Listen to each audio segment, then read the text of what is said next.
হাবড়া বিধানসভায় এবার প্রেস্টিজ ফাইটে মুখোমুখি বালু ও দেবদাস। কারণ বিজেপি প্রার্থী দেবদাস মণ্ডল চোখে চোখ রেখে যেভাবে বালুকে তুলোধনা করতে শুরু করেছেন, তাতে উত্তর 24 পরগনার হাই ভোল্টেজ কেন্দ্র হাবড়ায় বিধানসভা নির্বাচনের পারদ চড়ছে হু হু করে।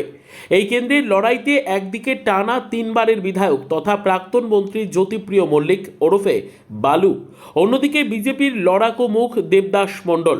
মনোনয়ন জমা দেওয়ার দিন থেকেই বিজেপি প্রার্থী দেবদাস মণ্ডল হাবড়ার রাজনীতিতে নিয়ে এলেন অন্য ঘরানা। মনোনয়ন জমা দিতে এসে বিজেপি প্রার্থী দেবদাস মণ্ডল সরাসরি চালচোর শব্দ ব্যবহার করে আক্রমণ শানিয়েছেন জ্যোতিপ্রিয় মল্লিকের বিরুদ্ধে। তার দাবি 200% কনফার্ম চালচোর হারবে। ইডির হাতে গ্রেপ্তারি আর জেল যাত্রাকে হাতিয়ার করে দেবদাস বোঝাতে চাইছেন হাবড়ার মানুষের মাথা হেট হয়েছে এই দুর্নীতির অভিযোগে।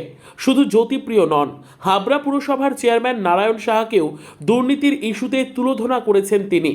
দেবদাসের কথায় হাবড়া এবার এই কলঙ্ক মুছতে বদ্ধপরিকর।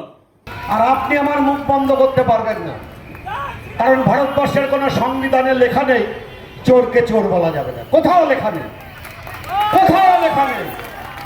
সেদিন আমি আসছি চৌদার মোড় দিয়ে, 2-3টে বাচ্চা মা হাতে করে নিয়ে যাচ্ছে, বড় বড় হোর্ডিং লাগিয়েছে না, বলছে মা এই লোকটারে দেখছিলাম না, সে পুলিশ ধরে নিয়ে যাচ্ছিল।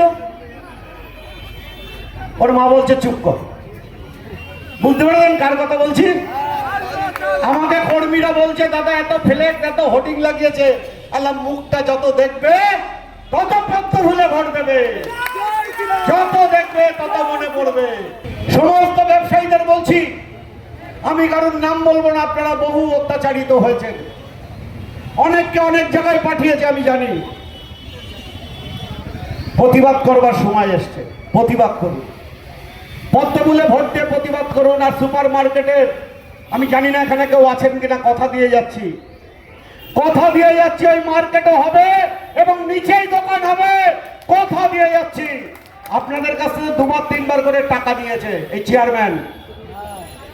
চেয়ারম্যানের ছিল টালির দোকান, মনে হয় টাইলসের দোকান, আমি শুনেছি, আমি তো চোখে দেখিনি, শোনা কথা।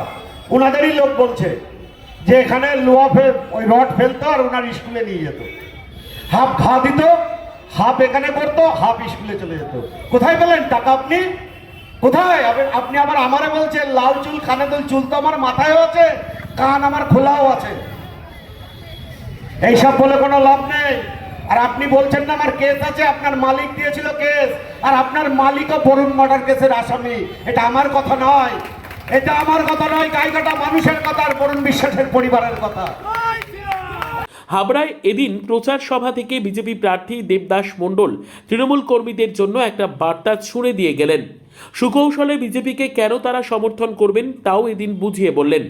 তাই আপনাদেরকে বলি, বহু ভালো তৃণমূল কর্মী আছে যারা এই চিংড়ি মাছদের দ্বারাই মার খাচ্ছেন, যারা এই রেজগিদের জন্য মার খাচ্ছেন গোষ্ঠী লবিতে।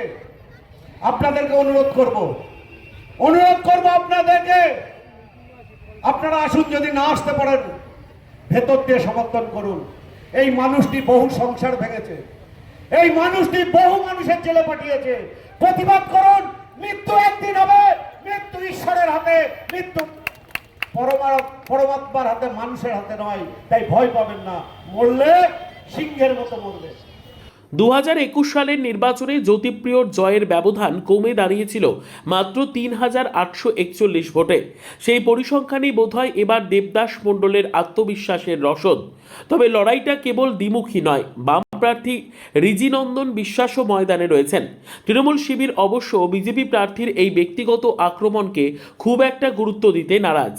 আক্রমণ শুনেও এখনও কার্যত নীরব জ্যোতিপ্রিয় মল্লিক।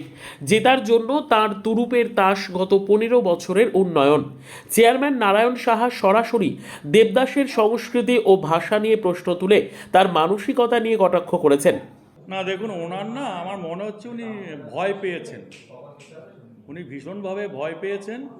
নির্বাচন যত এগিয়ে আসছে, মানে হাবড়ার বিধানসভা কেন্দ্রে উনি সেইভাবে না সংগঠন গুছিয়ে পারছেন না। স্বাভাবিক কারণেই বুঝতে পেরেছেন যে নির্বাচনী ফলাফলটা কি হবে।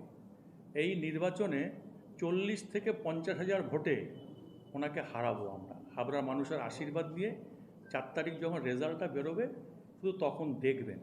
আমি একটা কথা বলি, আমাদের যে হাবড়ার রাজনৈতিক কালচার, আমরা কখনোই কোনো মানুষকে অসম্মানজনকভাবে আমরা আক্রমণ করি না।